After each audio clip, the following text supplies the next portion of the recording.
Welcome to the Vermilion Podcast, a free audio library of business strategies, creative inspiration, and industry knowledge for actors, filmmakers, writers, and anyone looking to activate their creative potential.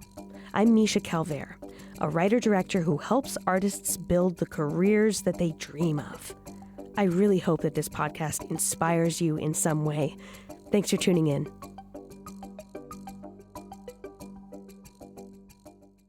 My guest this week is an incredible industry mover and shaker.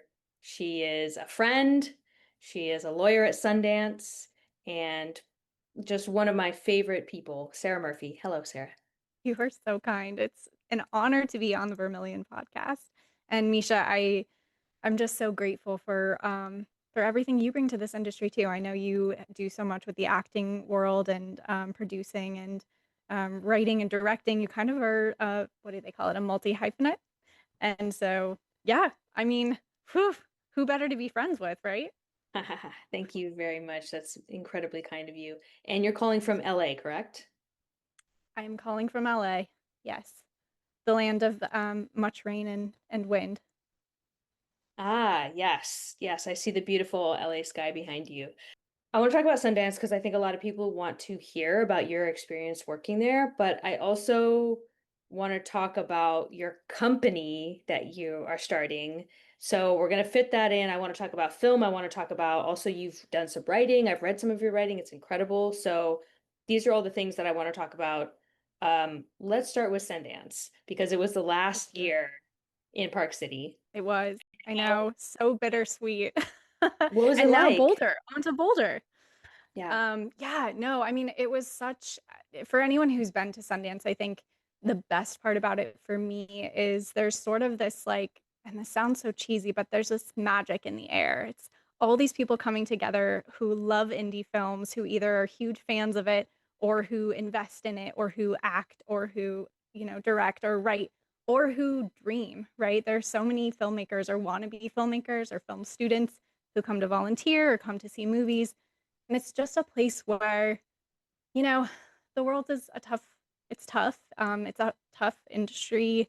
Or there's a lot of tough things happening in the industry right now, but it's a place where you kind of come back to why we do this in the first place.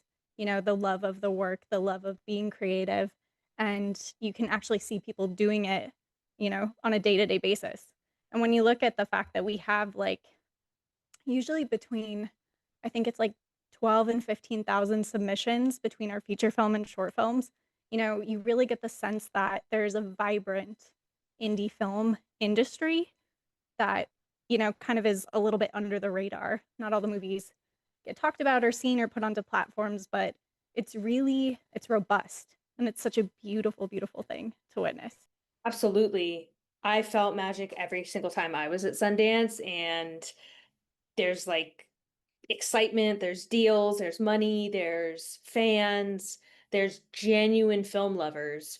And as an artist, it was just one of the best experiences that I think I've had in the industry. That's incredible. That says a lot. Yeah, Yeah. I met my lawyer there, for one thing. That's so funny. One of the things, the best things about Sundance is the networking. You meet all Yes. kinds of people there. Yeah. Yeah. So, okay, so what is it that you do at Sundance exactly? So I have one of the least glamorous jobs at Sundance, perhaps. I am an in-house lawyer. So I do pretty much all of the contracts cross my desk.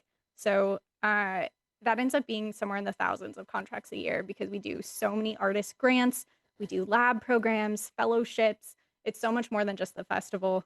And then the festival comes around, we obviously have like vendor agreements and festival participation agreements and licenses and release forms and all kinds of stuff that go into actually making the festival come alive. So that's a big chunk of my work. And then I also do, kind of the typical lawyer, like licensing, copyright, trademark issues, labor issues, kind of whatever comes up, compliance with technological stuff, COVID laws, like whatever it is that's new and evolving, we have to kind of keep, in line with whatever the new regulations are, and pretty much it. But it's dynamic.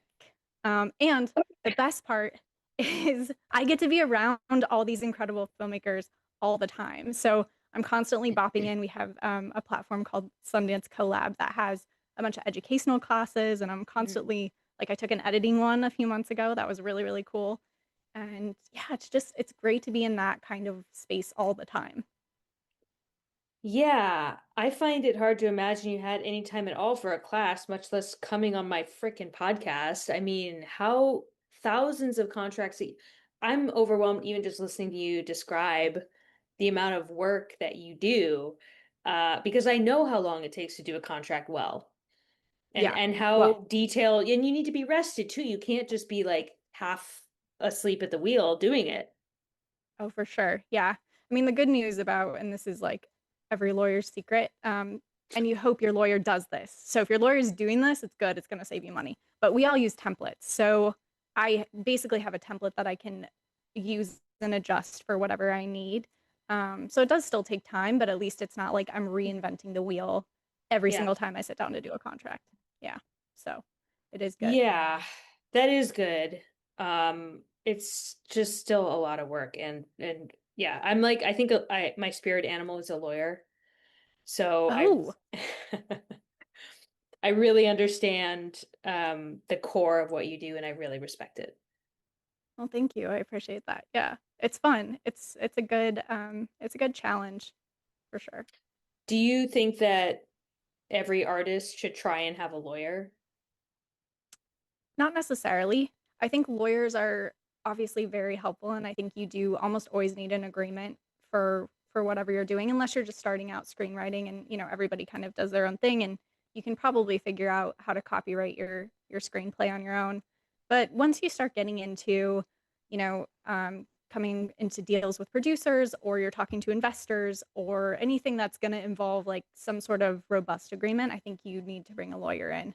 But if it's something like, opening up an LLC for your Mhm. film, I think a lot of producers, a lot of writers are smart enough to kind of figure that out on your own. Yeah. So yeah, yeah. There's a lot of templates out there as well. Like Oh yeah. a friend offered me a contract recently from ChatGPT and it was actually pretty good. Yeah, I mean, like, there's a lot of templates out there. People, I think this is again where the networking comes into play. A lot of people have templates that they're willing to share.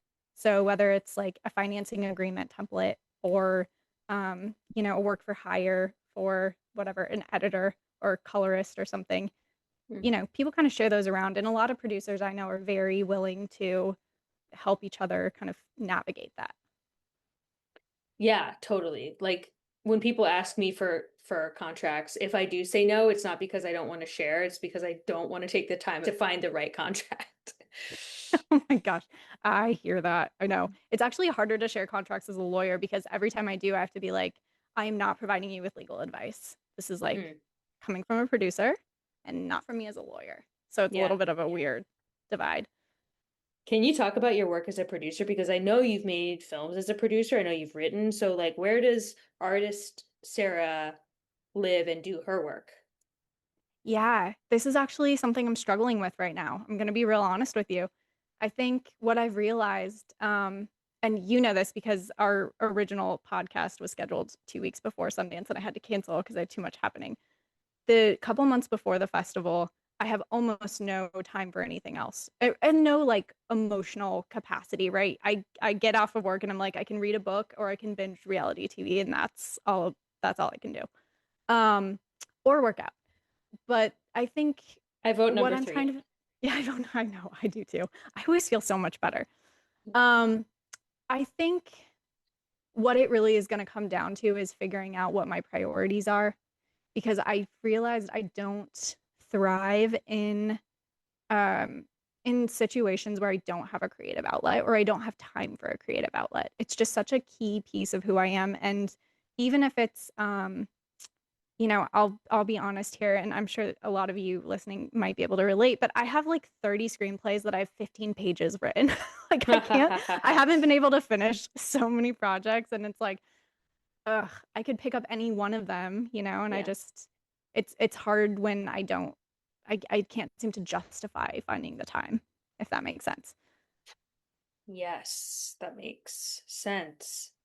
And I think my solution to that, because I'm in the same boat as you, my solution is, well, number one, to create an ecosystem where you're forced to deliver. You surround yourself with at least one person who cares deeply about the outcome of that script, whichever script it is. Hmm. And you use their passion as leverage for your work. I love that. And then the other thing is that it's usually a sign that you don't have enough support. Interesting. Say more about that. So if you're as smart as you are, and I know you are because I literally am talking to you, then you should be able to have gaps in your schedule where you are doing what you want to do because you work at Yeah, such a high level as a lawyer that you should be able to control your schedule and be compensated accordingly. I know everyone at the top is busy, like, duh. Like, okay, next thought is, and you're so good and you're so niche, like you're, a world expert in many ways. You should be able to control time chunks where you get to do what you want. That's the trade-off for being a world expert. So if those hours are then getting sucked up to more supporting of others, looking to right. how can you be supported? Yeah, how can you kind of self-support by creating your own schedule? That's something that I'm sort of playing with now is trying to figure out so A, how to reprioritize and B, how to contradict some of the narratives. And I think artists probably struggle with this quite a bit because we really grow up in a society where, at least for me, the narrative was always having a 9 to 5 job is security. That's how you're financially secure. That's how you're safe. That's how you're going to build for retirement. And that's kind of what you need to be, yeah, like to get by in society. And I think so much of that is not necessarily true. And there's a lot that's sacrificed in living a 9 to 5 life and kind of Hmm. abandoning some of your other potential like things you're interested in Yeah. to achieve that like quote unquote security, right? So I'm really trying to kind of rethink the whole framework, Yeah. right? Yeah.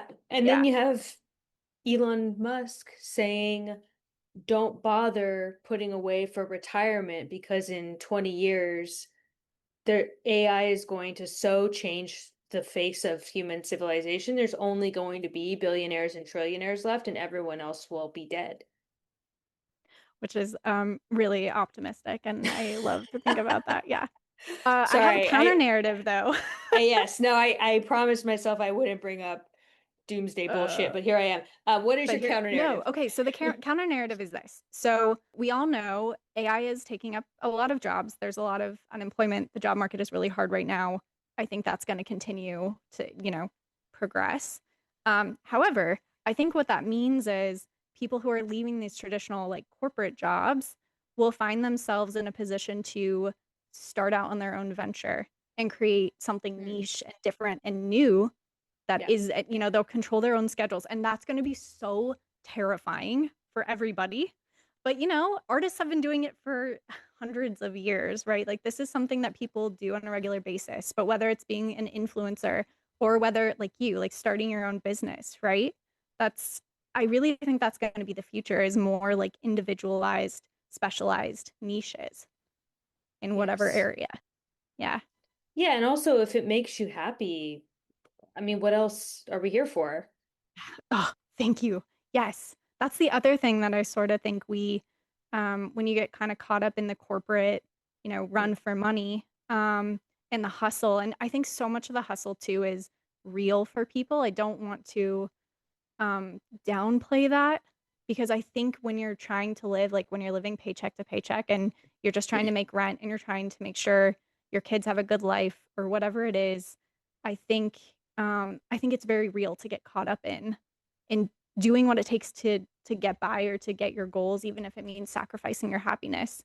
Um, but I don't think that necessarily has to be the case, and I think there's ways to navigate around that. I don't think we're all doomed to live, like sad lives and have regrets at the end.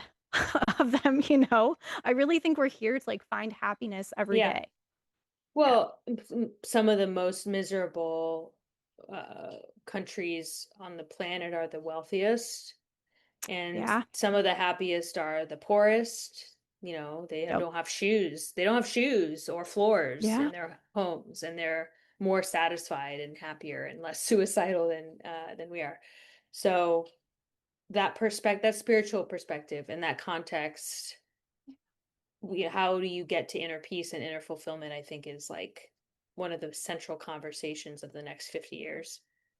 Huge. Yeah. I think it's going to be like a really key thing for people to be able to understand who they are and what makes them happy and what's fulfilling. And I think we're going to find, and you see this in a lot of different ways already, but I think we'll see people breaking out of the like quote unquote societal narratives. Like I saw a stat the other day in connection with Valentine's Day, and I don't know if it's true, I didn't fact check this, but it said 42% of adults are single, and fewer women are having children between the traditional childbearing ages, if at all, and people aren't coupling up as much or they're getting divorced more. There's just so much that's shifting in the like quote unquote traditional like narrative or lifestyle that's no longer true for people. And I think people are starting to find themselves and figure out what makes them happy rather than just going along to get along.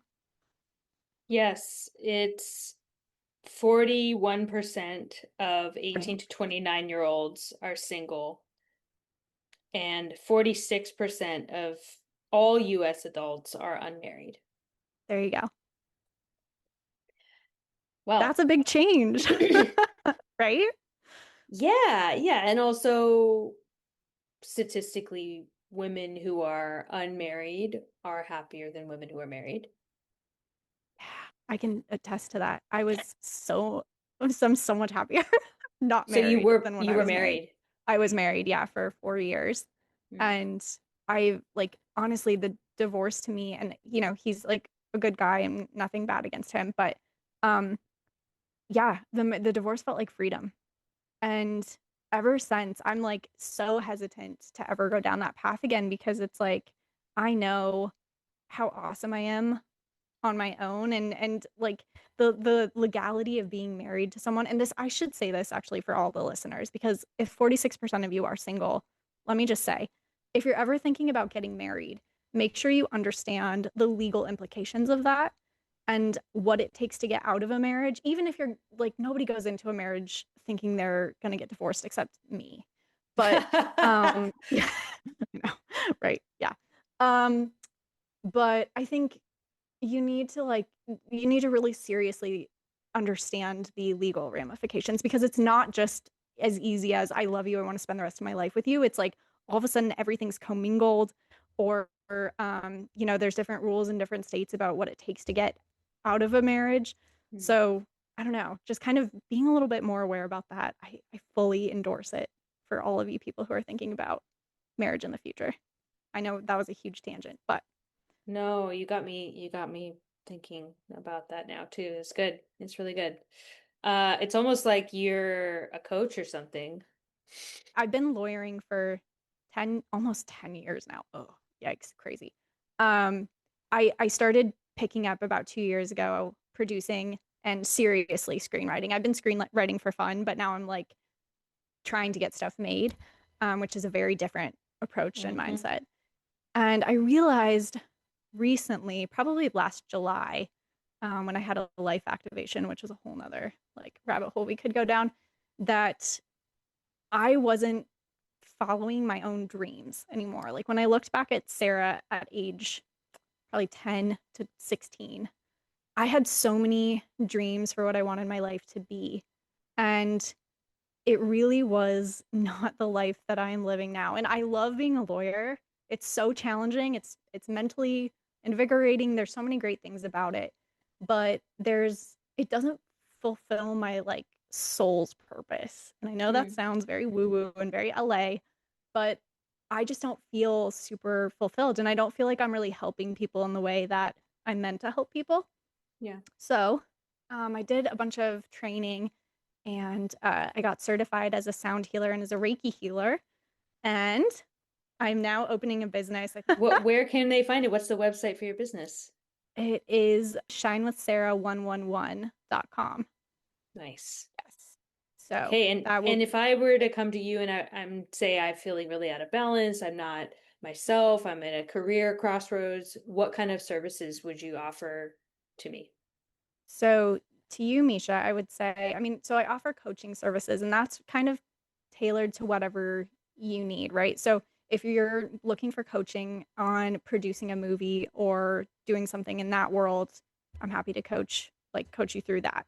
If you're looking for coaching from more of like a I need help creating space for myself to heal, I can hold that space for you and I can help you work through whatever the issues are that are coming up, whether it's like stories you need to untell yourself or unteach yourself, or obstacles that continue to come up and you can't figure out why, those sorts of things. I also do virtual sound healing and virtual Reiki.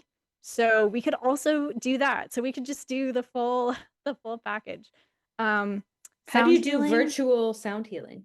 yeah, well, so I it's the same as in person, but obviously via Zoom. So the sound quality doesn't hit you quite as well. I prefer in person, but I have these big crystal bowls and they're infused with all these different alchemies.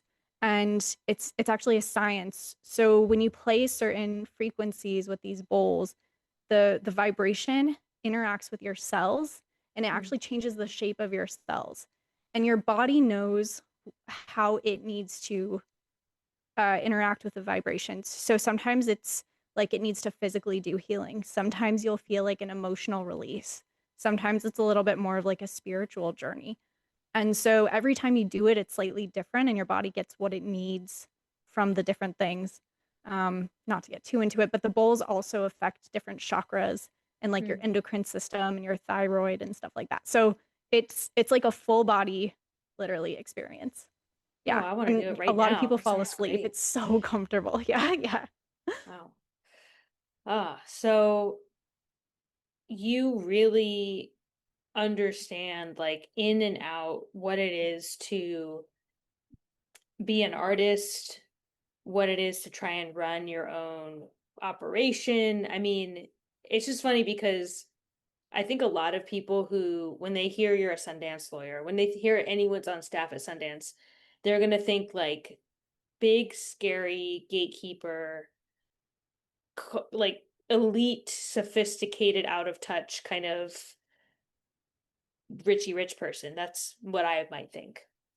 Wow. But but first of all, you couldn't be more down to earth.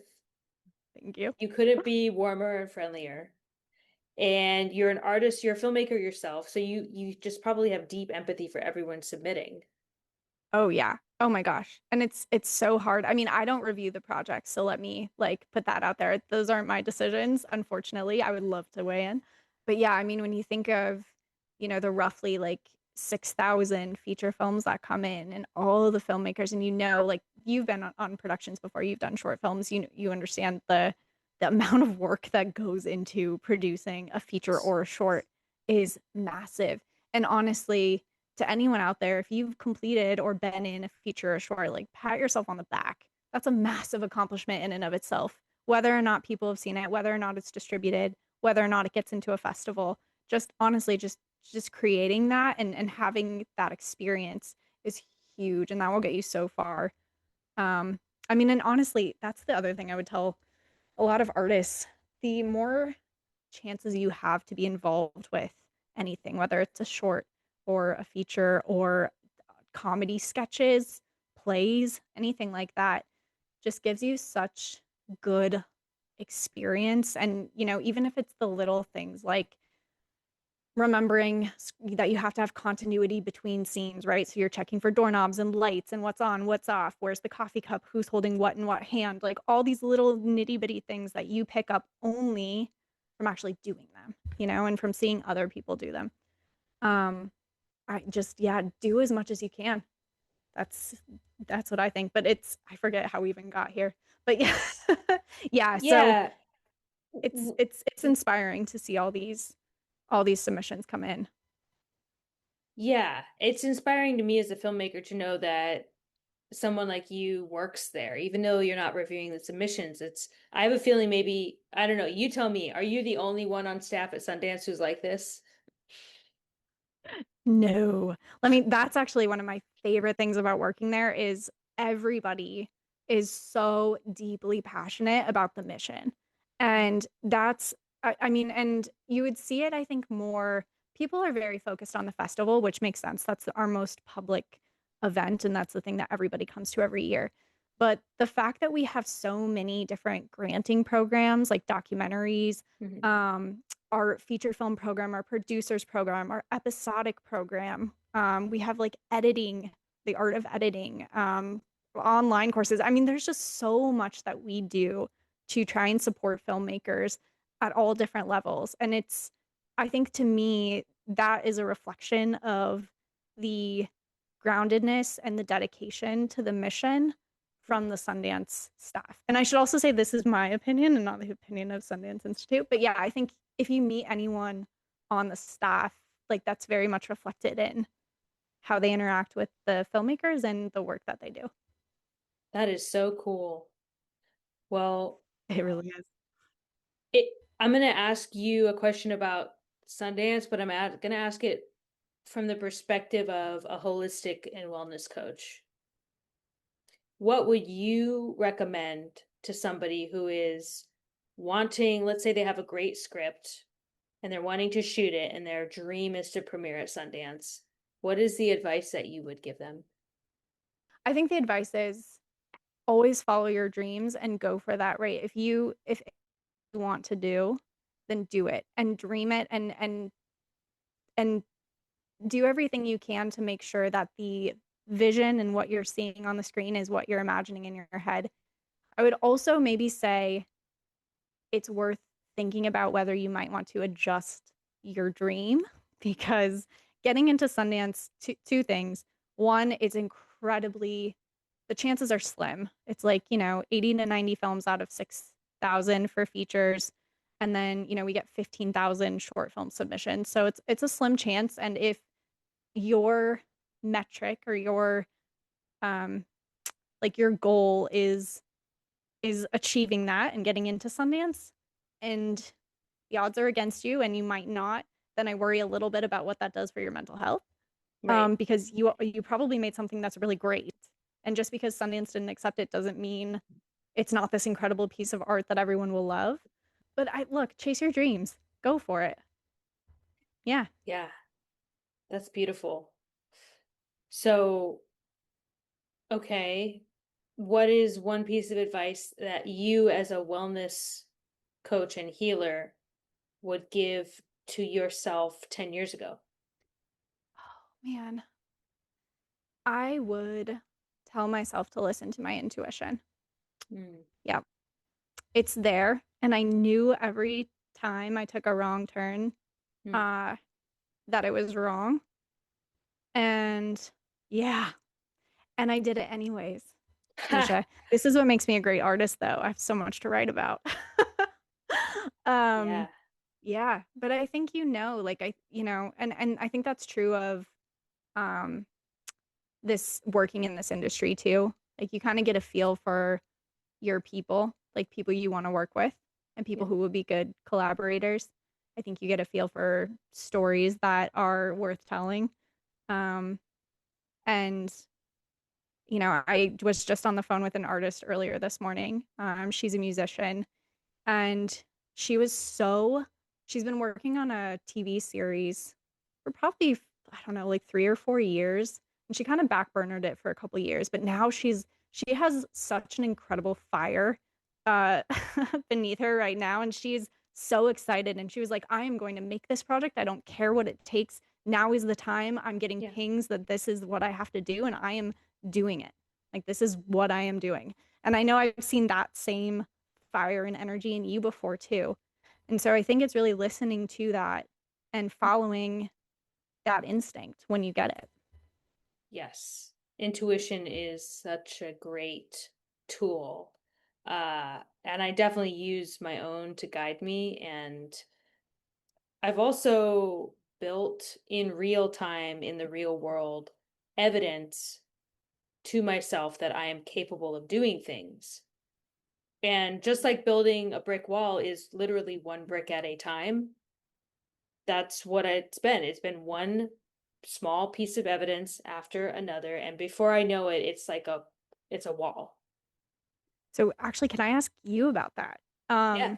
This is one of the things I struggle with is going back. I'm just constantly moving forward. And it's only when I force myself to look back that I can see those pieces of evidence. And I'm like, oh, I guess I can do this. Yeah, that makes sense. I'm wondering, how do you sort of keep in mind all of the things that you've done that have led to this point that will get you to where you want to go? Do you have like a formal way of doing that? Is it something you just think about as you think of who you are as a person? I think the most tidy way to continue to keep them in mind is by being willing to adjust your identity on a regular basis, becoming curious about your identity because identity is a choice. Yes. And it, if you are willing to, you can adjust it really at any time. Hmm. And you can adjust it by just saying, I want to be the kind of person who is successful, or I am now the kind of person who is confident. And you can wear the clothes of that identity until the clothes fit. Yep. So That that's, makes good sense. yeah, Oh cheat yeah. code number one. And Chico. my coach, my coach would say that identity is one of the most essential pieces to getting what you want. Interesting. That makes sense though, because you have to know who you are and what you're about and what your capabilities are Yes, and you have to to get what you commit want. to a vision of yourself. Hmm. So that Yeah. commitment's really helpful. Another cheat code number two is to, let's say you have a certain body of work. Let's say you are constantly forgetting your body of work and you're constantly humbling yourself because of like childhood trauma or whatever.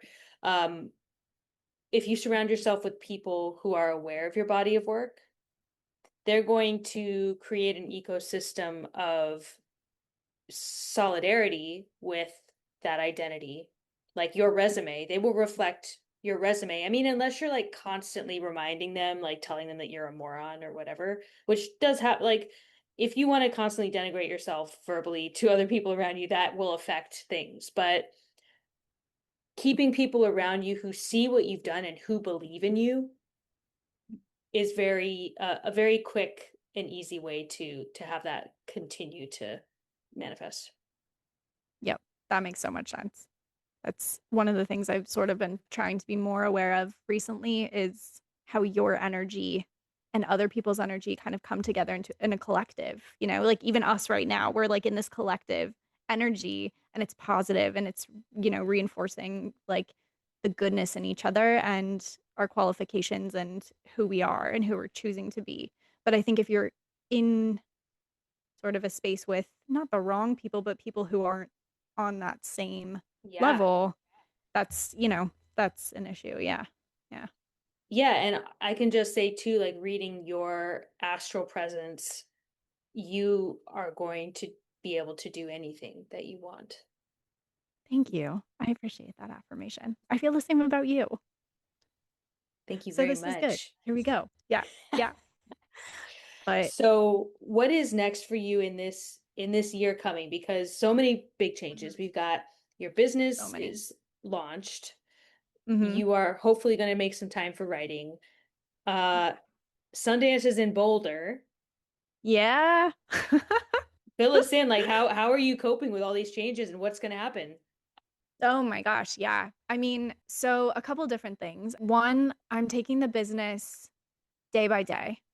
I know when I look at it as a whole, I'm very excited about it, but it's also scary because it's something totally new and it's things I don't have great evidence for. Like, can I sell myself as a healer and a coach? And I know I can in part because I've done a bunch of sound healings and everyone I do it for like loves it. And same with coaching. I naturally am a coach to a bunch of baby lawyers, which is really fun.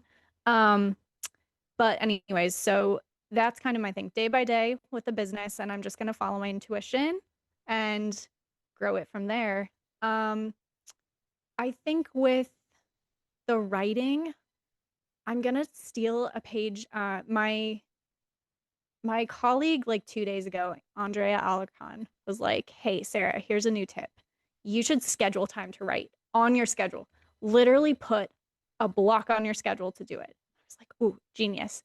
So I think I'm gonna try that because any writing, is it Stephen King maybe who was like, you need to write every single day. It doesn't Yes. matter if it's one sentence or, a novel, as he is wont to do. Um, but yeah, so I think I'm gonna try and schedule, like literally schedule writing time in my calendar. And then I'm also going to spend more time on things that expand me. So I'm going to Norway, Denmark, Sweden, and Iceland for 16 days. So with my family. So I'm like super pumped for that. And traveling for me is like one of those, I come back transformed every time I go, because it's like new people. I'm trying to learn Swedish, which is it's going. I'll say it's actually a really fun language. Yeah, so I'm gonna do that, and I think my other big commitment this year is to work on healing myself because I think as a healer, it's important to consistently be healing yourself. We're never fully healed. There's always things that are going to come up. Um, but in order to be able to hold space for other people, I need to be doing that work myself. So I'm signed up for like a 10 or 12-month healing like course. It's going to be a wild ride. Apparently everybody who's done it, it's like a King Solomon healing. I forget exactly what it's called. But everyone who's done it afterwards like completely changes their life. Like they do a 360, which I'm kind of planning on doing anyway this year. So maybe I'll like 360 and then like 540 or something. So we'll see. Let's get you to the Olympics. That sounds great. That's right. Yeah, no, I'll pass on that. What's in store for you this year? I mean, we talked a little bit before this podcast and you got a lot going on in a good way. Yes, yes, thank you. Yeah. Yeah. I'm finishing a couple of short projects, and one of them has been hanging around for a long time, so it will be very good. It feels like the closing of a cycle. Uh, and then I have a couple feature scripts that I want to write. Um, and people are really excited about them, so they're holding me accountable to actually sitting down and doing the writing. And simultaneously, I'm scaling my business. So the podcast is going to get bigger and better than ever. And I'm going to be teaching more and going to be writing a book, Fiction, nonfiction? nonfiction. Oh, I'm so excited. Okay. Yes. Yeah. Uh-huh. So taking everything that I've been teaching and coaching for these years now and putting it together in a book that can help people. That's incredible, Misha. I'm so excited. Thank you. Yeah. I am ready to really face what it means to bring my voice to the public. That's a big step to really put yourself out there like that. Yeah. Yes. Thank you. But it feels like you're ready, you know? I've been watching you from the shadows for like what, I don't know, a year and a half now, 2 years?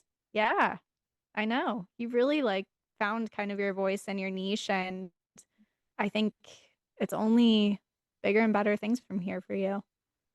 What about personal growth? What's your goal this year? I would like to take better care of myself. What does And that I look would like? like, yeah, I'm looking at literally there's a list in front of me on my wall, but it looks like maintaining a very clean diet and really dialing down any processed foods if I can. Uh, Getting more sleep, Mm, and it looks like a little more travel. I also want to fix up my home space and just adorn it in a manner befitting the kind of person that I wish to be. I love that. I was reading some sort of study the other day about how women in particular are incredibly impacted by their space Yeah. and how important that is energetically. Yeah. So Yeah. it's going to be a really fruitful year, and And I look forward to, like you were talking about, continuing to be a grounding space for the people in my community and trying to serve them in that capacity as well. That's amazing. And I have to say, just I think that's so important for up and coming artists to have someone like you in their space because I really deeply, deeply believe that having like a mentor or coach when you're doing something that's as scary and as vulnerable as acting and writing, um, and any sort of creative endeavor, it's just, it makes things so much, I don't want to say easier, but I think it feels a lot safer. I agree. I agree. Well, Sarah, this has been truly an honor to talk to you. I've found it so insightful and so inspiring, and I really am thankful for you taking the time out of your schedule. Thank you so much for inviting me. It's an honor to be here with you and your listeners, and I'm excited to stay posted on what you're doing next. Thank you, Sarah. We'll be in touch very soon. And yes, good luck to you, my dear. The Vermilion podcast is sponsored by Vermilion, a home for artists. We offer classes, coaching, and community for creatives and innovators in the arts. If you're ready to find your voice and build the life of your dreams, we're here to support you every step of the way. Check out clubvermilion.com and schedule a free call today.